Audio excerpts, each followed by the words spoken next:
శ్రీవారి చక్కి ఆటతో చేసిన ప్రతి చపాతీ చల్లారాక కూడా ఎంతో సాఫ్ట్గా టేస్టీగా ఉంటుంది. శ్రీవారి చక్కి ఆట, శ్రీవారిని ప్రేమించే వారి కోసం. నమస్తే, వెల్కమ్ టు బిగ్ టీవీ. నేను మీ గౌతమి. ఐబొమ్మ గత కొన్ని రోజులుగా మనం చూస్తూ ఉన్నాము. ఐబొమ్మ రవికి ముఖ్యంగా ప్రజల్లోని ఏ విధంగా ఆదరణ అలాగే మద్దతు లభిస్తుందో, ముఖ్యంగా ఇన్ని వేల సినిమాలు ఇన్ని సంవత్సరాలుగా ఏ విధంగా పెట్టాడు, అలాగే తన దగ్గర నుంచి ఈ 3 కోట్లు అని చెప్పి ఏవైతే అకౌంట్లో ఉన్నాయని చెప్తున్నారు, కేవలం ఇంత అమౌంట్ తను గెయిన్ చేయగలిగాడా? అండ్ బెట్టింగ్ యాప్స్ కూడా ఇందులో ప్రమోట్ చేయడం ప్రధానమైన కారణంగా కనిపిస్తుంది. అంటే తను నేరం చేయడంలోని ఎక్కువ శాతం ఇలాంటి బెట్టింగ్ యాప్స్ ప్రమోట్ చేయడం కూడా ఒక బలమైన కారణం అన్నట్టు మనకి ఇక్కడ తెలుస్తుంది.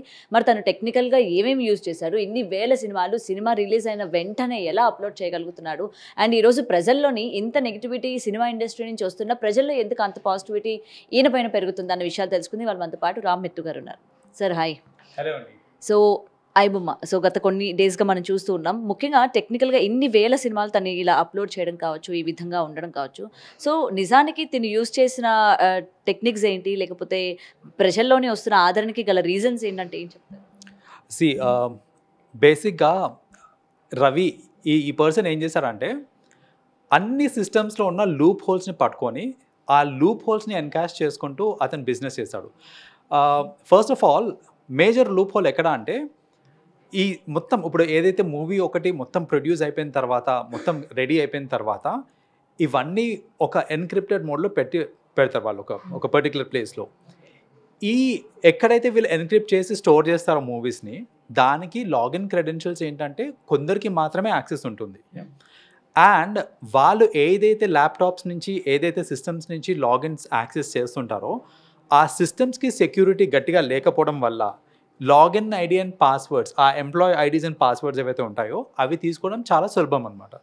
So that is how firstly ఏంటంటే ఈ హెచ్డి ప్రింట్స్ ఉన్నాయి చూడండి, ఆ హెచ్డి ప్రింట్స్ ఉన్న సినిమాలు ఏవైతే ఉన్నాయో అవన్నీ డైరెక్ట్గా సోర్స్ నుంచి తీసినాయి, అంతేగాని ఏదో మన థియేటర్లో కూర్చొని రికార్డ్ చేసిన అవి కావన్నమాట. So real time HD print ఏదైతే ఉంటుందో అలాంటివన్నీ కూడా వాళ్ళు లాగిన్ ఐడి పాస్వర్డ్ యూస్ చేసుకుంటూ తీసుకునే ఉన్నాయన్నమాట. కొన్ని మూవీస్కి ఏంటంటే అలాంటివి కుదరనివి కొన్ని ఉన్నాయి మూవీస్.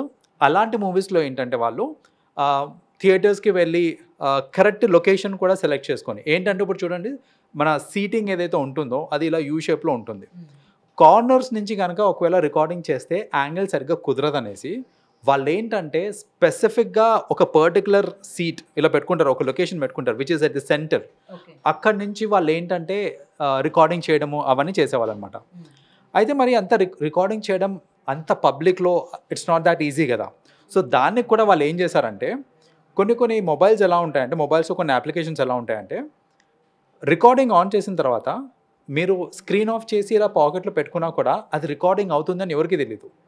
సో ఎవరన్నా వచ్చి చెక్ చేసినా కూడా మనకేంటంటే మొబైల్ ఫోన్ ఆఫ్లోనే ఉన్నట్టు ఉంటుంది, రికార్డింగ్ అవుతున్నట్టు ఏం తెలియదు, కానీ అదంతా రికార్డ్ చేస్తూ ఉంటుంది అనమాట. So this is another way. వాళ్ళు ఏం చేస్తారంటే ఇలాంటి సాఫ్ట్వేర్స్ కూడా పెట్టుకొని అక్కడి నుంచి రికార్డింగ్ అయ్యి చేస్తున్నారనమాట. సో దాట్ వే కూడా కొన్ని మూవీస్ వాళ్ళు కలెక్ట్ చేసుకున్నారు. అయితే ఇన్ని మూవీస్ చేసినాక అసలు వాళ్ళు అంతా హిట్ అవ్వడానికి, అంటే ఐబొమ్మ అంత క్రేజ్ రావడానికి ప్రధానమైన రీజన్ ఏంటంటే, ఇలాంటి వెబ్సైట్స్ చాలా ఉన్నాయి. ఇప్పుడు మూవీ రూల్స్ అనేసి అలాంటివి చాలా ఉన్నాయి. కానీ మోస్ట్ ఆఫ్ ది వెబ్సైట్స్లో సపోజ్ నేను ఒక మూవీ వాచ్ చేయాలి అని అంటే ఆ మూవీ మీద క్లిక్ చేయగానే అనవసరమైన లింక్లన్నీ వస్తూ ఉంటాయి అనమాట. అలా ఇది డౌన్లోడ్ చేయండి, అది డౌన్లోడ్ చేయండి, ఈ ప్లేయర్ డౌన్లోడ్ చేయండి అనేసి. బట్ ఐబొమ్మ ఏంటంటే ఒక ప్రొఫెషనల్ ఓటీటీ ప్లాట్ఫామ్ ఎలాగైతే వర్క్ చేస్తుందో, like everything is crystal clear, నాకు ఏది కావాలో అది నేను ప్లే చేసుకొని చూడొచ్చు. So that kind of clarity and is, ఆ కన్వీనియన్స్ ఉండే అనమాట. So because of that convenience most of the people ఏంటంటే దానికి అడిక్ట్ అయిపోయి ఉన్నారు, ఆ పర్టికులర్ వెబ్సైట్కి. అండ్ ఇంకొకటి ఏంటంటే ఇతను ఏంటంటే ఒక పెద్ద నెట్వర్క్ లా క్రియేట్ చేసి పెట్టుకున్నాడు ఈ రవి అనే పర్సన్. సో మూవీ రికార్డ్ చేసే వాళ్ళు ఒకళ్ళు అయితే, దాన్ని తీసుకునే వాళ్ళు ఒకళ్ళు, దాన్ని అప్లోడ్ చేసే వాళ్ళు ఒకళ్ళు, ఈ మొత్తం డిజిటల్ ఎన్క్రిప్షన్కి హెల్ప్ చేసే ఇంకో సపరేట్ టీం ఉందన్నమాట.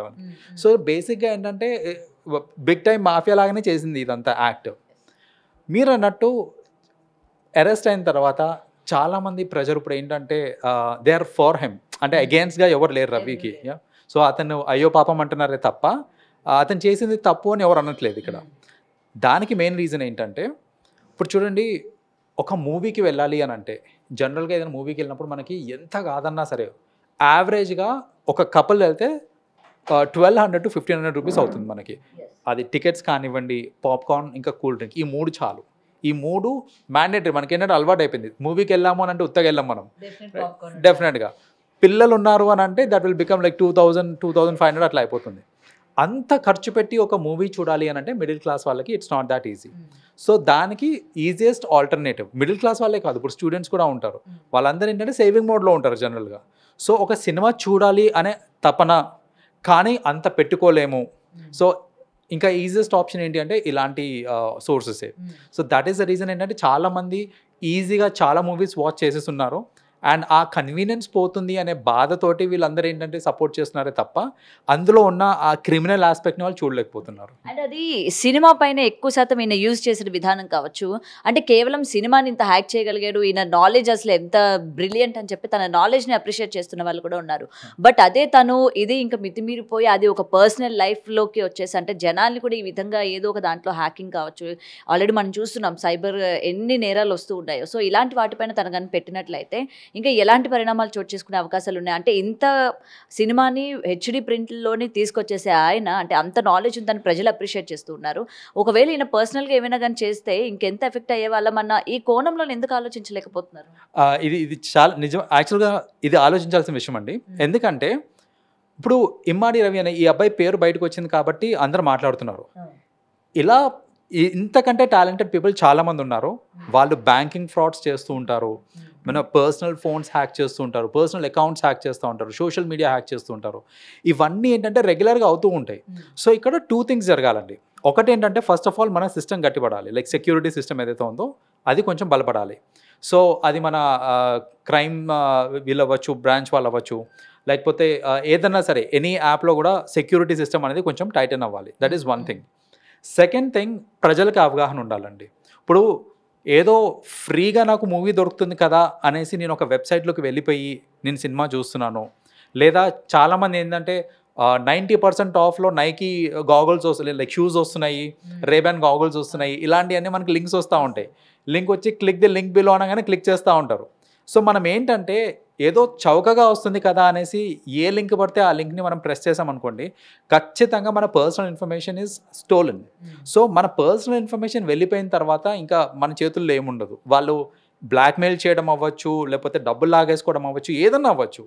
సో ఇవన్నీ కాకుండా ఉండాలంటే పర్సనలీ మనకి కూడా ఒక అవగాహన అనేది ఉండాలి. దట్ ఎక్కడ ఏదో ఫ్రీగా వస్తుంది కదా అంటే కొంచెం ఆలోచించండి.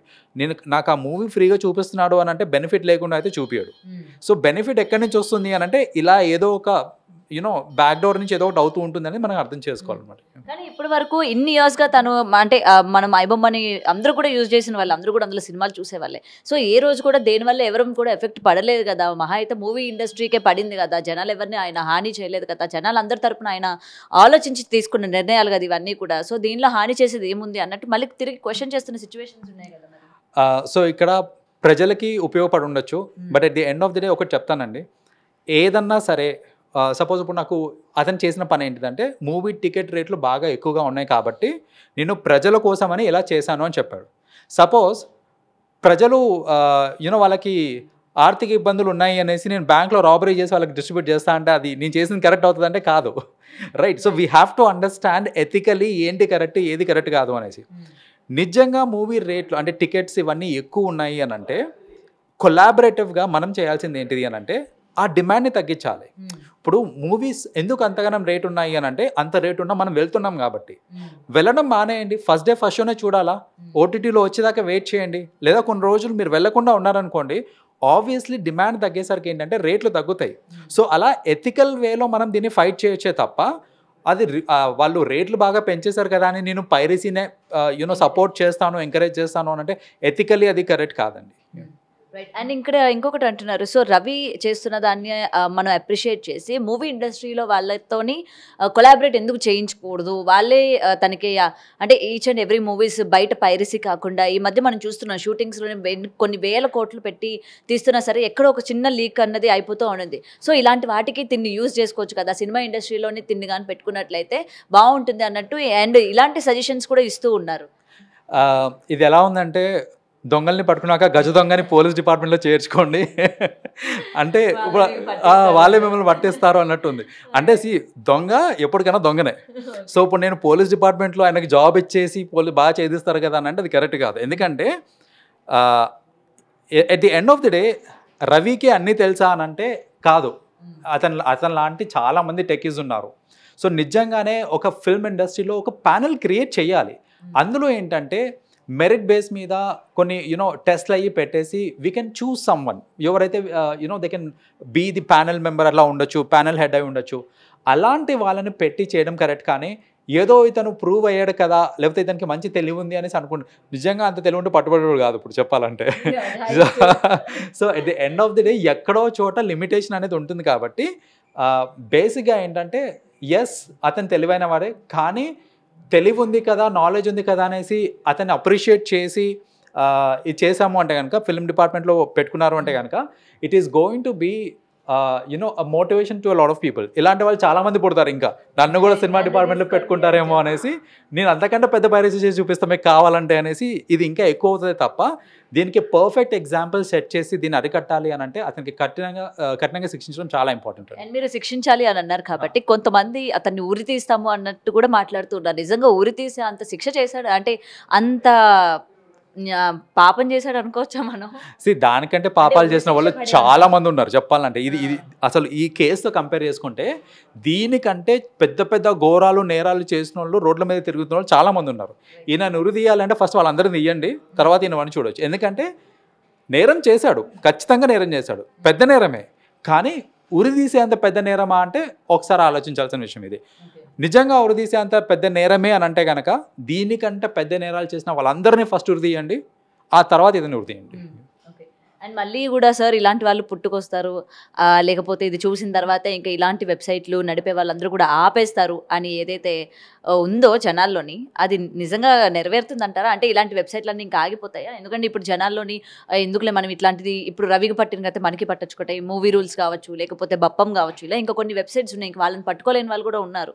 రవి ఏంటంటే ఒక ఛాలెంజ్ పోలీసులకు విసిరాడు కాబట్టి వెంటనే పోలీసులు పట్టుకున్నారు, కానీ ఇంకా రిమైనింగ్ వాళ్ళ గురించి ఏంటి? సో వీళ్ళు నడుపుతానే ఉన్నారు. ఆల్రెడీ నిన్న కొన్ని వెబ్సైట్లు ఓపెన్ చేస్తే మనకి కనిపిస్తూనే ఉన్నాయి movies. At the end of the day crime zero అవుతుంది అంటే అవ్వదండి. క్రైమ్ తగ్గుతుండొచ్చేమో, లైక్ ఇలాంటి కేసెస్ ఏవైతే ఉన్నాయో అవి తగ్గుతుండొచ్చు, కానీ ఒక పర్సన్ని అరెస్ట్ చేశారు ఇంకా ఈ క్రైమ్ అవ్వదు అని అంటే అది ప్రాక్టికలీ నాట్ పాసిబుల్.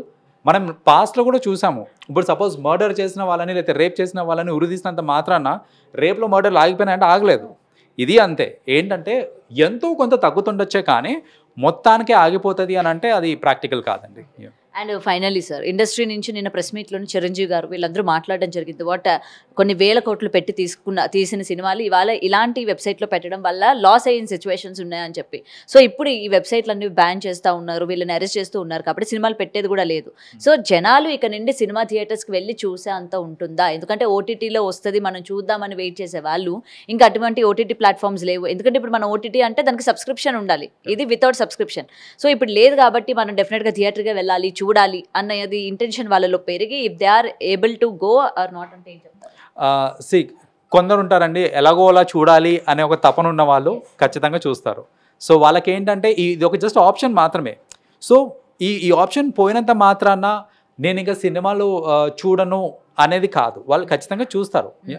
కొందరు ఉంటారు అంటారా థియేటర్కి వెళ్ళే వాళ్ళు పెరుగుతారండి, థియేటర్ వెళ్ళి ఖచ్చితంగా పెరుగుతారు. కాకపోతే ఏంటంటే ఇక్కడ వాళ్ళు కూడా ఆలోచించాలండి. ఇప్పుడు ఏంటంటే మనకున్న ఈ మల్టీప్లెక్సెస్లో ఈ సినిమాలు ఇవన్నీ ఏవైతే ఉన్నాయో beyond the reach of common man ఉన్నాయి. సో దాని మీద కూడా ఒక కమిటీ వేసి, ఇప్పుడు ఇవన్నీ అరిగడుతున్నారు అంతా బాగానే ఉంది. సో దీన్ని కూడా ఒక రెగ్యులేషన్ అనేది తీసుకొచ్చారనుకోండి, గవర్నమెంట్ చేతిలోకి తీసుకొని ఒక రెగ్యులేషన్ అనేది దీనికి కూడా పెట్టారు అని అంటే ఖచ్చితంగా ఇంకా ఇంక్రీజ్ అవుతుంది. సో ఇప్పుడు చూడండి, నేను 600 పెట్టి ఒక టికెట్ అమ్మే బదులు నేను అదే టికెట్ కనుక నేను 200 అలా లేకపోతే 150 పెట్టాను అనుకోండి, 4-5 వస్తారండి సినిమాకి. సో అక్కడ ఏంటంటే వాల్యూమ్లో ఇంకా ఎక్కువ వస్తుంది చెప్పాలంటే. సో దీనికి కూడా ఒక కైండ్ ఆఫ్ రెగ్యులేషన్ పెట్టేసి కామన్ మెన్కి అందుబాటులో తీసుకొని వచ్చారు అని అంటే ఖచ్చితంగా ఇలాంటి వెబ్సైట్స్కి కూడా డిమాండ్ తగ్గిపోతాయి, ఈ పైరసీ వెబ్సైట్స్కి కూడా, అండ్ మూవీ ఇండస్ట్రీ కూడా బాగుపడుతుందండి. మీరు అన్నట్టు టికెట్ రేట్ కనుక తగ్గిస్తే వాళ్ళ సినిమాకి పెట్టుకునే డబ్బులు కూడా తగ్గించాలి వాళ్ళు. అక్కడ వాళ్ళు ఆబ్వియస్లీ ఉంటుంది. అక్కడ ఏంటంటే ఇప్పుడు చేసే కొన్ని అనవసరమైన ఖర్చులు కూడా ఉంటాయి. Maybe they can better manage the finances. But at the end of the day movie industry అలాగే ఉంటుందండి. ఇప్పుడు వాళ్ళు ఖర్చు తగ్గించినా తగ్గకపోయినా వాళ్ళ స్క్రిప్ట్లో బలం ఉండి వాళ్ళ డైరెక్షన్ కరెక్ట్గా ఉంది అని అంటే ఖచ్చితంగా వాళ్ళు పెట్టిన దానికి 10 times ఎక్కువ వస్తుందండి. సో ఇప్పుడు సపోజ్ ఇలాంటి వాటి వల్ల సపోజ్ కాస్టింగ్ ఎక్కువైపోయింది, టికెట్ల రేటు తక్కువైపోయింది అనుకోండి, నాకు 10 times ప్రాఫిట్ రాకపోయినా ఒక 9 times 8 times వస్తుంది, సరిపోతుంది స్టిల్ నాకు. సో వాళ్ళు ఖర్చులు ఖచ్చితంగా కాంప్రమైజ్ అవ్వాలని ఏం లేదు. వాళ్ళు కాంప్రమైజ్ కాకపోయినా కూడా వాళ్ళు స్క్రిప్ట్ వైజ్ ఆర్ మిగతా అన్ని ఆస్పెక్ట్స్ కరెక్ట్గా పెట్టుకుంటే ఖచ్చితంగా ప్రాఫిట్స్ చూస్తారు వాళ్ళు. For more videos like this, subscribe Big TV channel.